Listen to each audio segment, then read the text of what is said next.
Matthieu, chapitre 16. Les pharisiens et les sadducéens abordèrent Jésus et, pour l'éprouver, lui demandèrent de leur faire voir un signe venant du ciel. Jésus leur répondit, « Le soir, vous dites, il fera beau, car le ciel est rouge, et le matin, il y aura de l'orage aujourd'hui, car le ciel est d'un rouge sombre. Vous savez discerner l'aspect du ciel, et vous ne pouvez discerner les signes des temps. Une génération méchante et adultère demande un miracle.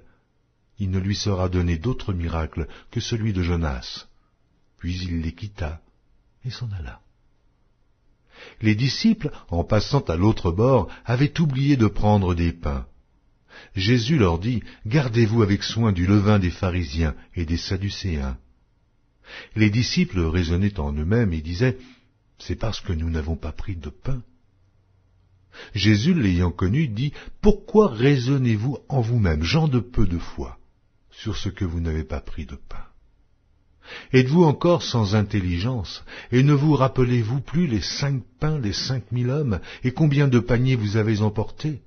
Ni les 7 pains des 4000 hommes, et combien de corbeilles vous avez emportés? Comment ne comprenez-vous pas que ce n'est pas au sujet de pain que je vous ai parlé? Gardez-vous du levain des pharisiens et des sadducéens. » Alors ils comprirent que ce n'était pas du levain du pain qu'il avait dit de se garder, mais de l'enseignement des pharisiens et des sadducéens. Jésus, étant arrivé dans le territoire de Césarée de Philippe, demanda à ses disciples, « Qui dit-on que je suis, moi, le Fils de l'homme » Ils répondirent, « Les uns disent que tu es Jean-Baptiste, les autres Élie, les autres Jérémie ou l'un des prophètes. Et vous, leur dit-il, qui dites-vous que je suis » Simon-Pierre répondit, « Tu es le Christ, le Fils du Dieu vivant. » Jésus, reprenant la parole, lui dit, « Tu es heureux, Simon, fils de Jonas, car ce ne sont pas la chair et le sang qui t'ont révélé cela, mais c'est mon Père qui est dans les cieux. Et moi je te dis que tu es Pierre, et que sur cette pierre je bâtirai mon église, et que les portes du séjour des morts ne prévaudront point contre elle. Je te donnerai les clés du royaume des cieux. Ce que tu lieras sur la terre sera lié dans les cieux, et ce que tu délieras sur la terre sera délié dans les cieux. » Alors il recommanda aux disciples de ne dire à personne qu'il était le Christ. Dès lors, Jésus commença à faire connaître à ses disciples qu'il fallait qu'il allât à Jérusalem, qu'il souffrit beaucoup de la part des anciens, des principaux sacrificateurs et des scribes, qu'il fut mis à mort, et qu'il ressuscita le 3e jour.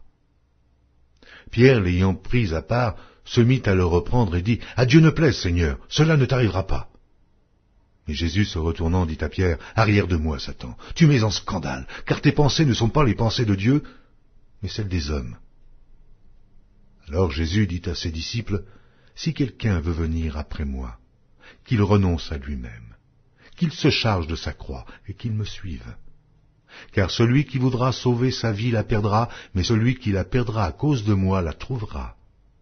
Et que servirait-il à un homme de gagner tout le monde s'il perdait son âme? Ou que donnerait un homme en échange de son âme?